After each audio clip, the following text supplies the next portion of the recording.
சிவசங்கரா தேவனே, ஸ்ரீ சிவசங்கரா தேவனே. Question from Govindan sir. தன் பலத்தால் முதலையை வென்றுவிடலாம் என்று எண்ணி கஜேந்திரன் என்ற யானை 1000 ஆண்டுகள் போராடியது நம்பிக்கை என்றால், உன்னை தவிர வேறு கதியில்லை என்று நாராயண பரம்பொருளை அது அழைத்தது சரணாகதி என்று கஜேந்திர மோட்ச வரலாறு கூறுகிறது. நம்பிக்கைக்கும் சரணாகதிக்கும் என்ன வேறுபாடு? தாங்கள் சொல்லும் பிரேயர்ஃபுல்னஸ் என்ற கோட்பாடு இறைவன் மீது வைக்கப்படும் நம்பிக்கையா அல்லது சரணாகதியா? நீங்கள் சொல்லுகிற அந்த கஜேந்திர மோட்சம் நடந்த இடம் மகேந்திரகிரியில் இருக்குது. நீங்கள் திருக்குறுங்குடின்னு ஒரு ஊர் இருக்குது, அங்கேருந்து மத்தியாச எஸ்டேட்னு ஒன்று இருக்குது. பழைய நாகர்கோவில் எம்பி இருந்தவர், அந்த எஸ்டேட்லாம் அவருக்கு தான் சொந்தம். அந்த எஸ்டேட் வழியாக தாண்டி போகிற போது வர்ற ஃபஸ்ட்டு தீர்த்தம் கஜேந்திர மோட்ச தீர்த்தம். அவங்க சொல்லுவாங்க, இந்த இடத்துல தான் ஆதி மூலமேன்னு சொல்லி இந்த யானை அரட்டிய போது நாராயணன் சங்கு சக்கரத்தோடு அந்த முதலியை கொன்று காப்பாற்றினாருன்னு சொல்லுவாங்க. அது 1000 வருஷம் போராடிச்சு, 100 வருஷம் போராடிச்சுன்றதெல்லாம் நம்புற மாதிரி இல்லை. ஆஃப்டர் ஆல் ஒரு யானை காலம் முதல்ல பிடிச்சிச்சு. தண்ணிக்குள்ளே முதலைக்கு பலம் ஜாஸ்தி, நான் இல்லைன்னு சொல்லலை. பட்டு யானை on its own is a very strong this thing. இதெல்லாம் எதுக்காக சொல்கிறாங்கன்னா, கடவுளை நம்பினா கடவுள் உன்னை கைவிட மாட்டாருன்ற சொல்கிறதுக்காக இவர்கள் சொல்லுகிற புனைவு கதைகள் தான். இல்லைன்னா you need not take every Puranic story as very serious. It is just to tell you that you should hold on to God and He will save you in any grave situation, any negative situation. அதனால் இதெல்லாம் பிற்காலத்தில் வந்த ஆழ்வார்கள் அப்போதைக்கு இப்போதே சொல்லி வைத்தேன்னுவாங்க. ஒரு முதலை காலை பிடிச்ச போது யானை ஆதி மூலமேன்னு கத்திச்சு. எனக்கு ஒரு கஷ்டம் வர்ற போது நான் உன்னை கும்பிடுவேனா இல்லை உன் ஞாபகம் இருப்பியா எனக்குன்னு தெரியாது. ஆனால் இப்போ எனக்கு மூளை வேலை செய்யுது, நான் இப்போதே சொல்லி வைக்கிறேன், எனக்கு ஏதாவது ப்ராப்ளம் வந்தால் தானே நீ தான் என்னை காப்பாற்றணும் அப்படின்னு சொல்லிட்டு ஆழ்வார் பாசுரத்தில் வரும். அப்போதைக்கு இப்போதே சொல்லி வைத்தேன். இதை வச்சு சம்ரஷ்ணால் கூட ஒரு லாங் சாங் இருக்குது. நொந்துடலும் கிழமாகி தளர்ந்த பின் நோயினால் நடுங்கிடும் போது, ஜீவநாடிகள் நைந்திடும் போது, மனம் எண்ணிடுமோ தெரியாது. இன்று சிந்தைக்க சிந்துரை கூவுகிறேன், அருள் செய்திடுவாய் ஹரி நாராயணா நாராயணா சத்யநாராயணா. இருக்கிற போது நான் உன்னை நினைப்பேன்னு தெரியாது, அதனால் இப்பயே நான் நாராயணன் கூப்பிட்றேன். இந்த மாதிரி ஒவ்வொரு தீமுக்கு ஒவ்வொரு சாங் அவங்க கிரியேட் பண்ணி கொண்டு போயிருப்பாங்க. அதனால் இதெல்லாம் எதை சொல்லுதுனாக்கா, when the going is good கடவுளை நினைக்கிறவங்களும் இருக்காங்க, and when the going is bad அப்போ மாத்திரம் கடவுளை நினைக்கிறவங்களும் இருக்காங்க. இவன் நார்மலாக இருக்கிற போது ஜாலியாக சுற்றின்னு இருப்பான். எல்லாம் ஒரு ப்ராப்ளம் வர்றபோது மாத்திரம்தான் you will take to God seriously. அது ஒரு நெகட்டிவ் கேரக்டர். இன்னொரு கேரக்டர்னா, everything is going good, காத்தாலேருந்து சாயந்தரம் வரைக்கும் ஒரே பூஜை மணி கோயில் சுற்றுறது இதெல்லாம் பண்ணிக்கிட்டே இருப்பான். கொஞ்சம் வாழ்க்கையில் ஒரு செட்பேக் வந்த உடனே என்ன கடவுள் நான் கும்பிட்டு எனக்கு என்ன நடந்தது அப்படின்னு சொல்லி எந்த நேரத்தில் இவனுக்கு கடவுள் வேணுமோ அப்போ விட்டுடுவான் முட்டாள். ஸோ ரெண்டுமே வேண்டாத வேலைங்க.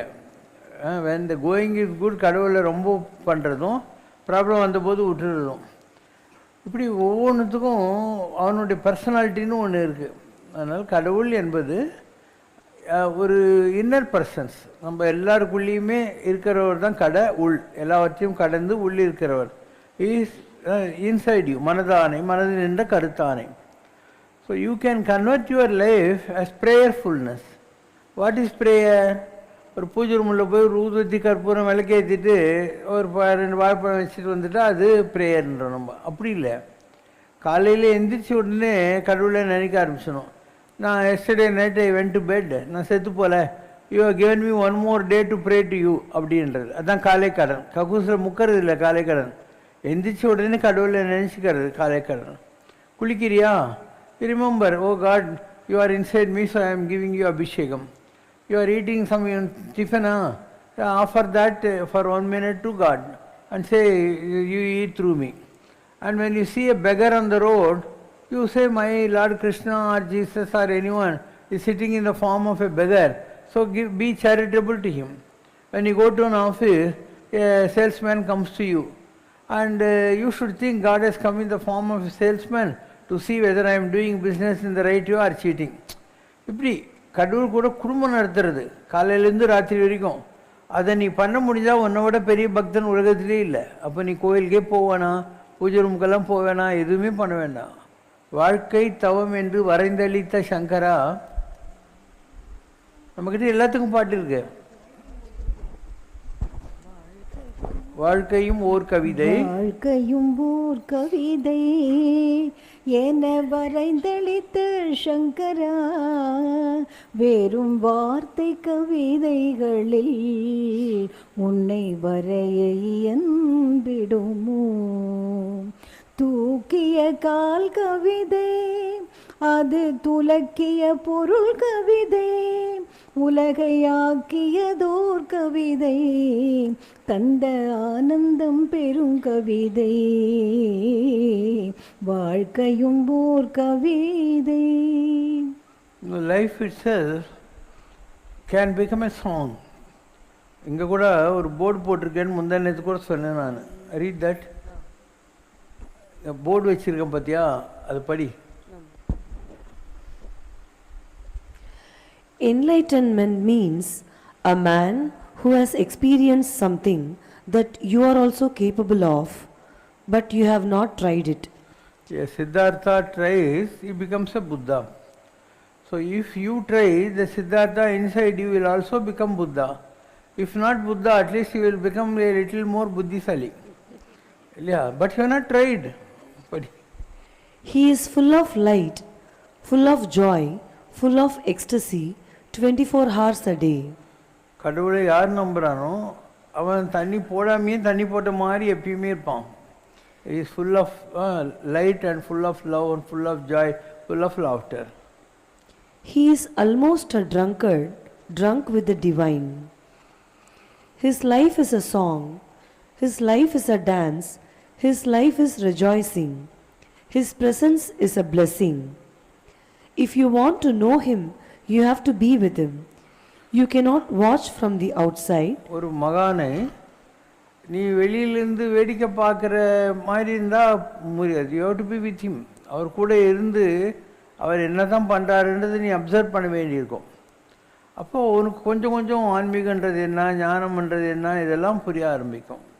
ஆதிசங்கராச்சாரியார் பிரஸ்னாகர ரத்னாகரம்னு ஒரு கேள்வி பதில் நவரத்ன மணிமாலைன்னு ஒரு புக் எழுதியிருக்காரு. அதில் அவர் கேட்குறார், ஞானம் குத, ஞானம் என்றால் என்ன? அதுக்கு அவர் சொல்கிற பதில் என்ன? சிவாய தேவ, சிவன் என்ற தெய்வத்தின் பெயரால் நீ எதை அறிந்திருக்கிறாயோ தட் இஸ் ஈக்குவல் டு ஞானம் அப்படிங்கிறார். ஓ, வாட் இஸ் சிவா? அன்பே சிவம் ஆபது அறிகிறார், அன்பே சிவம் ஆபது அறிந்தபின் அன்பே சிவமாய் அமர்ந்திருந்தார். Love personified is Shiva. இப்படி ஒவ்வொன்றுத்துக்கும் டெரிவேஷன் இருக்குது. அப்போ லவ்னா என்ன? Selflessness. Love is equal to selflessness. எந்த சுயநலமும் இல்லாத ஒரு ரிலேஷன்ஷிப் இருந்தால் அதுதான் லவ். அப்போ what is self? Love is equal to selflessness. Then what is self? Self is equal to lovelessness. Self is equal to lovelessness. So both are interlinked. So if you can start loving everyone without expecting any rhyme or reward, and you start living the whole 24 hours a day loving.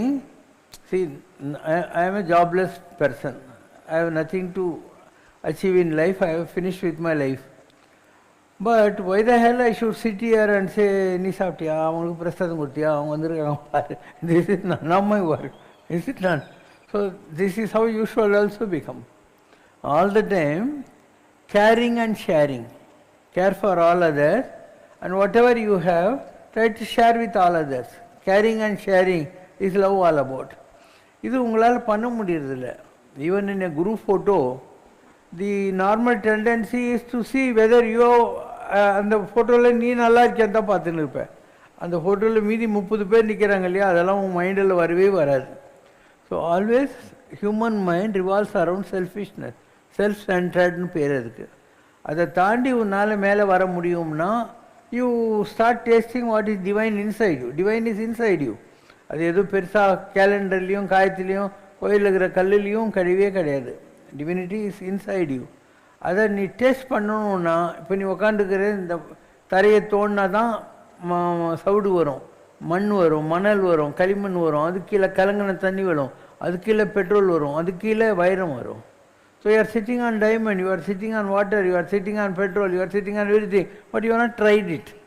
So unless you start digging you won't know what potentials you had.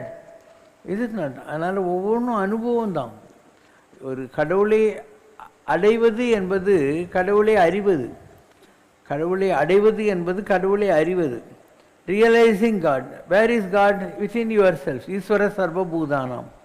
Vallalar சொல்கிறாரு, எல்லா உயிரும் என் உயிராயின. இந்த உலகத்தில் இருக்கிற எந்த entire creation is inside me and I M inside every creation. அப்போ மன்பதை கிறங்கும் தென்புலக்காவல் என்னுடன் நீங்கினும் நீங்குக அப்படின்னு சிலப்பதிகாரத்தில் வருது. இப்போ எல்லாருக்காகவும் லவ் பண்ணுறதும் எல்லாருக்காகவும் கேர் பண்ணுறது இருக்கு இல்லையா, அதுதான் லைஃபுங்கிறது. இதை நம்மளால் பண்ண முடியறதில்ல.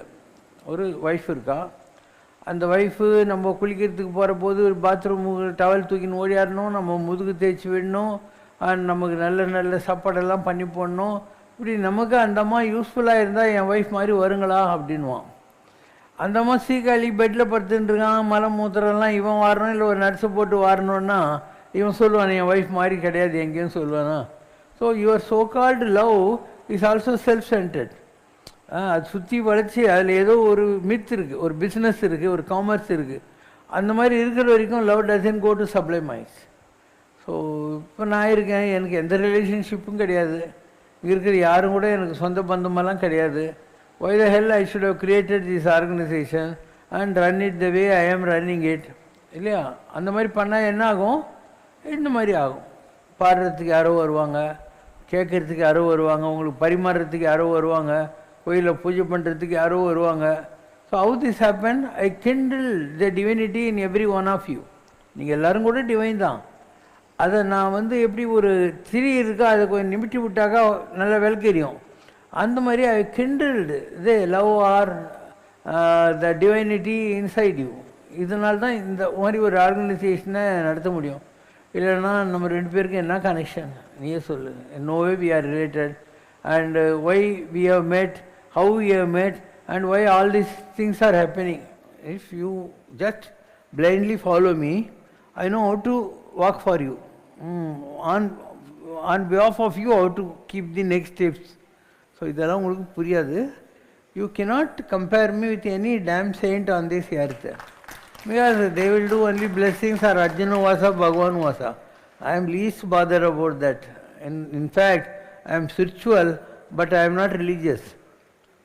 Both words are different. I am spiritual, but I am not religious. I have my own ways of living and loving. So it's very difficult for anyone to understand me if you take to me seriously. Pari. You have to come close. You have to come in a state of intimacy. You have to join his caravan. You have to hold his hand. You have to feed on him, and you have to allow to let him enter your heart. But from the outside, please don't try to find any characteristics. These are all inner experiences. But some indications can always be given. In the proximity of an enlightened being, you will feel a certain magnetic force, a tremendous attraction, a charismatic center. Out of your fear, you may not come close. It is dangerous to come close to an enlightened man, because you can come close, but then you cannot go away.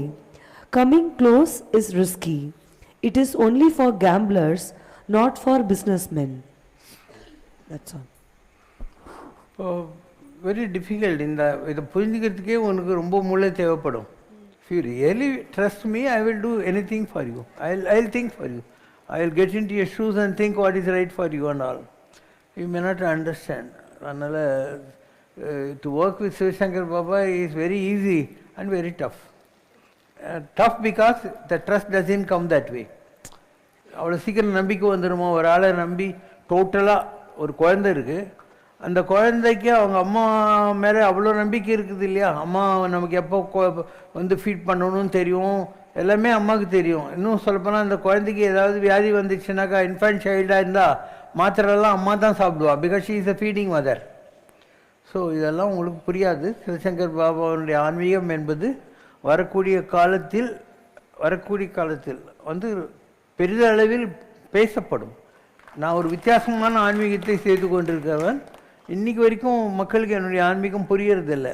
Because there is a inhibition, ஒரு male female inhibition இருக்குது. Is it not? So I am a Mahatma and I am least bothered about genders. இல்லை, I am least interested in all these nonsense. Mine is love, mine is not lust. இதெல்லாம் அந்த வார்த்தைக்கே உனக்கு meaning புரியாது, விட்டு தள்ளு. அடுத்த கேள்விக்கு வா. துர்வாச முனிவரின் கோபத்திற்குள் எப்போதுமே ஞான தீதான் கொப்பளித்திருக்கிறது. அவரால் சாபம் பெற்றவர்கள் அநேகமாக இறுதியில் இறைவனைத்தான் அடைந்திருக்கிறார்கள். யாருக்கு அவர் சாபம் கொடுக்கிறாரோ அது அவர்களை முதலில் துன்பப்படுத்தினாலும் இறுதியில் அவர்களது இறைவனை அடையும் வேகத்தினை அதிகப்படுத்தத்தான் செய்திருக்கிறது. இந்திரன் ஐராவதம் என்ற தேவலோக யானை, உபய பாரதியாக பிறந்த சரஸ்வதி தேவி, துஷ்யந்தனின் காதலி சகுந்தலை, அம்பரீசன் என்ற மன்னன் போன்றவர்கள் இதற்கு உதாரணங்கள். அப்படியானால் துர்வாச முனிவரின் சாபங்கள் கூட ஒரு வரம்தான் என்று எடுத்துக்கொள்ளலாமா? கட்டாயம். 7 ரிஷிகள் இருக்காங்க இல்லையா, அவங்கெல்லாம் மிக உயர்ந்த நிலையை அடைந்தவர்கள். There are great teachers. 7 teachers இருக்கிறதுல கிரேட் டீச்சர்ஸ் அந்த மாதிரி. ஸோ ஒவ்வொருத்தருடைய குணாதிசயங்கள் ஒரு மாதிரி இருக்கும். வசிஷ்டருடைய குவாலிட்டிஸ் ஒரு மாதிரி, அகஸ்தியரது ஒரு மாதிரி, விஸ்வாமித்திரது ஒரு மாதிரி, துர்வாசரது ஒரு மாதிரி, எல்லாருக்கும் ஒரு மாதிரி இருக்கும். அவங்கெல்லாம் மிக உயர்ந்த தவநிலையை அடைந்த பின்னால் சப்தரிஷிகள் ஆகிறார்கள். இங்கே ஆகாசத்தில் சப்தரிஷி மண்டலம்னு ஒன்று இருக்குது. All those 7 rishis are like a galaxy, ஒரு லுமினஸ் பாடிஸ் இந்த கேலக்ஸி. அதுதான் சப்த ரிஷிகளுடைய மண்டலம். ஸோ அவங்க இந்த உலகத்தை அட்மினிஸ்டர் பண்ணுற தேவதா சொரூபங்களாகவும் இருக்கிறார்கள். So it's all there and they are also equally in a human form. அந்த luminous energy is in thing. இப்போ அண்மை காலத்தில் பார்த்தீங்கன்னா சேலத்தில் ஒருத்தர் இருந்தார், சாந்தானந்த சுவாமிகள்னு பேர். சேலம் ஸ்கந்தாசிரமம்னு ஒரு இடம் இருக்குது இல்லையா, உடையார் பட்டிக்கிட்ட, அங்கே சாந்தானந்த சுவாமிகள். அவர் யார்? சதாசிவ பிரம்மேந்திரால், அது கீழே சேந்தமங்கலம் அவதூத சுவாமிகள், அந்த பரம்பரையில் வந்தவர். அவருடைய குருவெல்லாம் துணி இல்லாமல் இருப்பாங்க, அவதூதர்கள். அவங்க சொன்னாங்க, நீ ஜனங்களோடு இருக்கணும், அதனால நீ காவி கட்டிக்கோ அப்படின்ட்டாங்க. அதனால் அவர் காவியெல்லாம் கட்டியிருப்பார், பார்த்தாவே ஜொலிப்பார், லைக் கோல்டு, அப்படியே தகதகான்னு இருப்பார். நல்லா பெரிய விஷயம் தெரிஞ்சவர். அவர் தான் இதுக்கு முன்னால் விஸ்வாமித்திராக இருந்தவர். இங்கே மயிலாப்பூரில் கபாலீஸ்வரர் கோயிலுக்கு எதிரில் ஒருத்தர் இருந்தார், குருஜின்னு பேர் இருக்கு. குருஜி சுந்தரராம சுவாமிகள்னு. அவர் ராமாவதார காலத்தில் வசிஷ்டராக இருந்தவர். இப்படி உலகத்தில் அவங்க ஹியூமன் ஃபார்ம்லேயும் வராங்க, இந்த மகாத்மாக்கள்லாம் ஹியூமன் ஃபார்ம்லேயும் வராங்க. And unless you are in A spiritual level you won't be able to know them. உங்க கூடயே இருப்பாங்க, உங்கள்கிட்ட பழகின்னு இருப்பாங்க, ஆனால் உனக்கு அவங்கள புரிஞ்சிக்கவே முடியாது. ஆனால் அவங்களுக்கு எல்லாம் தெரியும். அவர் சேந்தமங்கலத்தில் ஒரு ஆசிரமம் கட்டியிருக்காரு, புதுக்கோட்டையில் ஒரு பெரிய கோயில் ஆசிரமம் கட்டியிருக்காரு, இங்கே மெட்ராஸில் கட்டியிருக்காரு, கீழ்கட்டிலே ஏதோ ஒரு இடத்துல ஒரு பெரிய கோயிலெலாம் கட்டியிருக்காரு. சேலத்தில் ஸ்கந்தாசிரமம் இல்லையா, உடையார்பாளையம், சேலத்துக்கு 4 மைல் முன்னால், அந்த இடத்துல கட்டியிருக்காரு. ரொம்ப பெரிய பிரதிஷ்டை, 18 கை துர்கை. நம்ம கோயிலில் துர்கை இல்லையா, இது அந்த கோயிலுடைய இன்ஸ்பிரேஷனில் தான் நான் காட்டினேன். 18 கை துர்கை, 6 உயரத்தில் 10 அடி 14 அடி நம்ம துர்கை அங்கே இருக்கிற மாதிரி. துர்கைக்கு நேர் எதிரில் முருகர் இருப்பார், அவரே செவ்வாய். அதனால் மீதி 8 கிரகங்கள் இருக்கு இல்லையா, அது அந்த செவ்வாயை சுற்றி அமைச்சிருப்பார். வெளியே வந்தவொடனே பஞ்சமுக கணபதி, அங்கே தத்தாத்திரேயர், இந்த பக்கம் பஞ்சமுக ஆஞ்சநேயர். பஞ்சமுக ஆஞ்சநேயர்கிட்ட அவரை உபாசனை பண்ணின நாரதர் ராகவேந்தர் இருப்பாங்க. இங்கே வந்து அருந்ததி அந்த ரிஷி இருப்பார். இங்கே வந்து அப்பர் சுந்தரர், மாணிக்க வாசகர், திருஞான சம்பந்தர் அவங்கெல்லாம் இருப்பாங்க பிள்ளையார்கிட்ட. அது மாதிரி ரொம்ப பிளான் பண்ணி ரொம்ப பிரமாதமாக இருக்கும். எனக்கும் அவருக்கும் நல்ல தொடர்புகள் உண்டு. நான் வந்து 1984 மகேந்திரகிரி காட்டுக்கு போகணும்.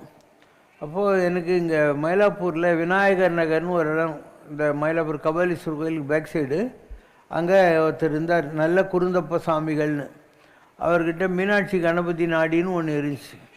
அவர் கருடனை பார்த்துட்டு தான் அதை படிக்கணும். அவருக்கு ஏதோ கிடைச்சது. அவருக்கு வந்து இந்த உத்தரகோச மங்கையில் மரத்தடியில் கிடச்சிது, குருந்த மரத்து நிழலில் கிடச்சிது. அதான் நல்ல குருந்தப்ப சாமின்னு பேர் அவருக்கு. ஸோ நான் அங்கே போன போது அதில் வருது, இந்த மாதிரி மகேந்திரகிரி காட்டுக்கு போகணுன்னு ஆசைப்படுற, துர்க பூர்ண பிரதிஷ்டியாக இருக்கிற இடம் இங்கே இருக்குது சேலத்துக்கிட்ட, அங்கே போய் இதுக்கு முன்பிறவியில் அவர் விஸ்வாமித்திராக இருந்தவர், அவர்கிட்ட ஆசீர்வாதம் வாங்கின்னு நீ காட்டுக்குள்ளே போ, உனக்கு காட்டில் எந்த ப்ராப்ளமும் வராது. இல்லைன்னா காட்டுக்குள்ளே போனால் என்ன வேணால் நடக்கும். காட்டில் யட்சர்கள் இருப்பாங்க, யட்சினிகள் இருப்பாங்க. அவங்க வந்து உன்னை பிடிச்சிட்டாங்கன்னா நீ எந்த ஊர் யார் நீன்றது யாருக்குமே தெரியாது. நீ காட்டிலே தான் இருந்து உன் லைஃப் ஆகலாம். அப்படிலாம் ரிஸ்க் இருக்குது. காட்டில் ஒன்றும் விளையாட்டு கிடையாது. அதனால் நீ அங்கே போயிட்டு போ அப்படின்னு வந்துச்சு. சரின்னு சொல்லிட்டு நான் சேலம் போனேன், அவரை பார்க்கறதுக்கு போனேன், சந்தாசிரமத்துக்கு போனேன். அப்போது அவர் ரொம்ப பெரிய நிலை, அவர் ஒன்றும் சாதாரண இல்லை. என்கிட்ட நல்லாவே டச்சில் இருந்தார், பழகிக்கிட்டு இருந்தார், என்கிட்ட நல்லா பேசுவார், பழகுவார்.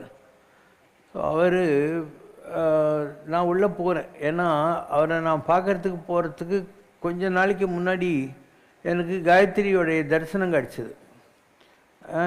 நான் வந்து சபரிமலை போகிறதுனால அங்கே காலையில் கணபதி ஹோமம் பண்ணுவாங்க. அவங்க என்ன பண்ணுறாங்கன்னு பார்த்துட்டு அதே மாதிரி நான் கணபதி ஹோமம் பண்ணிகிட்டே இருந்தேன். இப்போ 48 நாள் ஆன உடனே எனக்கு காயத்ரியோட தரிசனம் கிடச்சிது.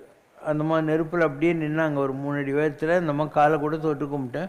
இப்போ அந்த மாதிரி சொன்னாங்க, நான் யக்ஞ தேவத்தை, சூரிய பத்தினி, காயத்ரி என் பெயர், உனக்கு என்ன வர வேண்டும் கேள் அப்படின்னா. நான் சொன்னேன் எனக்கு ஒன்றும் வேணான்னு. நான் எப்பயுமே எந்த கடவுளை பார்த்தாலும் எதுவும் கேட்க மாட்டேன். இல்லை நான் வந்தால் ஏதாவது கொடுக்கணும் அப்படின்னு. சரி, என்னை யாராவது பார்க்க வந்தா இல்லைன்னு சொல்லாமல் ஏதாவது சாப்பிட்றதுக்கு கொடுக்குற ஒரு நிலையில் என்னை இன்றைக்கி வெய்ய அப்படின்னு. ஸோ ஐ ஹேவ் த பூன், காயத்ரிகிட்ட வாங்கியிருக்கேன். அதனால தான் உனக்கு நான் பிஸ்ஸா கொடுத்துன்னு இருக்கேன், மசாலா தோசை கொடுக்குறேன், சப்பாத்தி கொடுக்குறேன். வித்தியாசமான பிரசாதம் இங்கே ஏன் கொடுக்குறேன்னா அது ஒரு வரம். நீ எங்கள் கூட காட்டுக்கு வா, அங்கே கூட உனக்கு ஏதாவது நான் சாப்பிட்றதுக்கு கொடுப்பேன். இது ஒரு ப்ராக்டிஸ், அது வரது அவர்கிட்ட.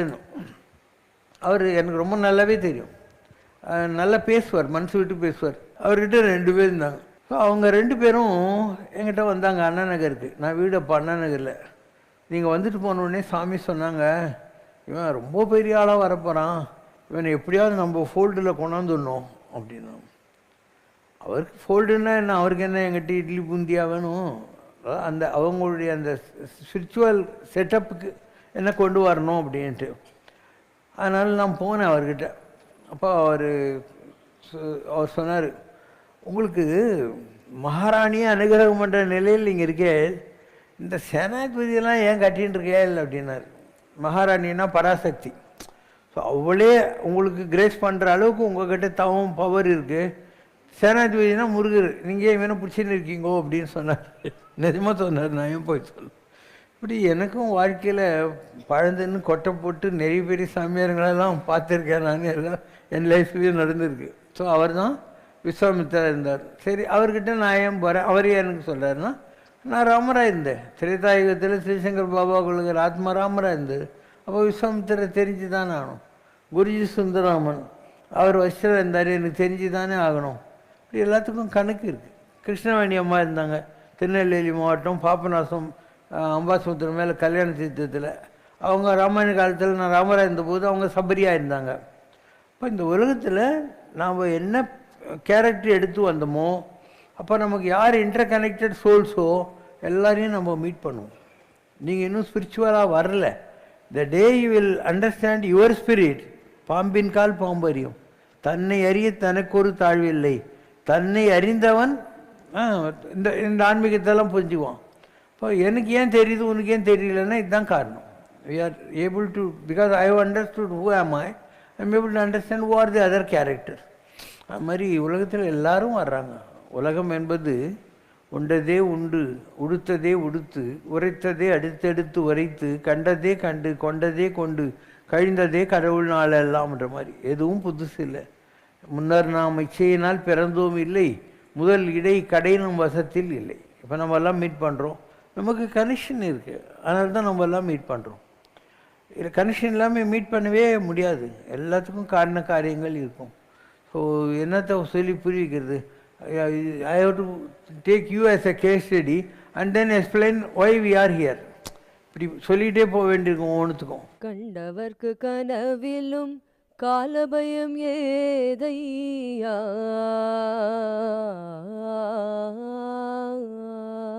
கண்டவர்க்கு கனவிலும் காலபயம் ஏதையா, கண்டவர்க்கு கனவிலும் காலபயம் ஏதையா, கனக சபையின் உன் இடது காலை தூக்கி ஆடும் காட்சி கண்டவர்க்கு கனவிலும் காலபயம் ஏதையா.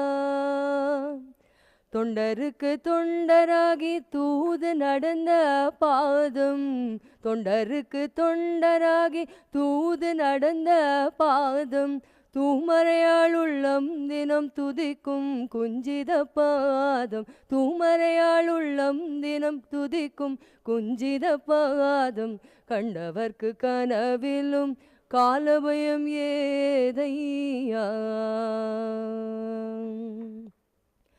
ஆழி ஜலம் ஒடுங்க அன்று அழுருவாயான பாதம், ஆழி ஜலம் ஒடுங்க அன்று அழுருவாயான பாதம், ஊழிய தாண்டவம் செய்து நம்மை வாழச் செய்வோன் பாதம், ஊழிய தாண்டவம் செய்து நம்மை வாழச் செய்வோன் பாதம், வாழையடி வாழையான் எம்மை நங்கு வாழ வைக்கும் மலர் பாதம், வாழையடி வாழையான் எம்மை நங்கு வாழ வைக்கும் மலர் பாதம், வஞ்சினம் பேசும் போரை எல்லாம் மஞ்சி ஓட வாட்டும், வஞ்சினம் பேசும் போரை எல்லாம் மஞ்சி ஓட வாட்டும், வஞ்சினம் பேசும் போரை எல்லாம் மஞ்சி ஓட வாட்டும் பாதம், கண்டவர்க்கு கனவிலும் காலபயம் ஏதையா, கண்டவர்க்கு கனவிலும் காலபயம் ஏதையா, கனக சபையின் முன் இடது காலை தூக்கி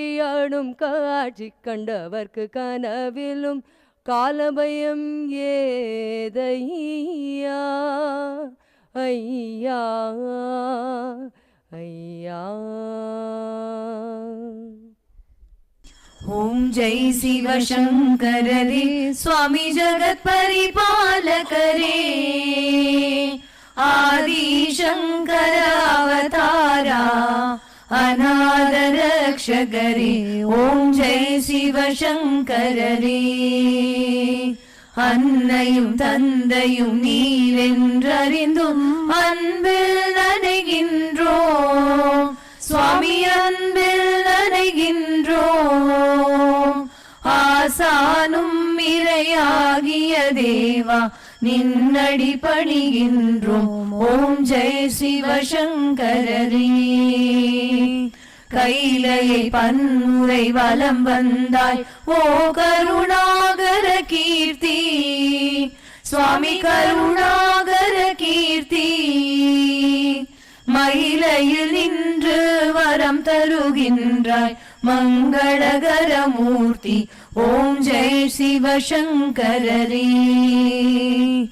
ஆனந்த சாகரம் தனிலம்மையாழ்த்தும் அற்புத அருள் ஜோதி, சுவாமி அற்புத அருள் ஜோதி. ஆரத்தி செய்து பாடி மகிழ்ந்தோம் அருள்வாய் பரஞ்சோதி. ஓம் ஜெய் சிவசங்கரரே. நாராயண நாராயண ஓம் சத்யநாராயண நாராயண நாராயண ஓம். நாராயண நாராயண ஓம் சத்யநாராயண நாராயண ஓம் சத்யநாராயண நாராயண ஓம். ஓம் ஜெய் சிவசங்கரரே. குறை ஒன்றுமில்லை மறைமூர்த்தி கண்ணா குறை ஒன்றும் இல்லை கண்ணா குறை ஒன்றும் இல்லை கோவிந்தா.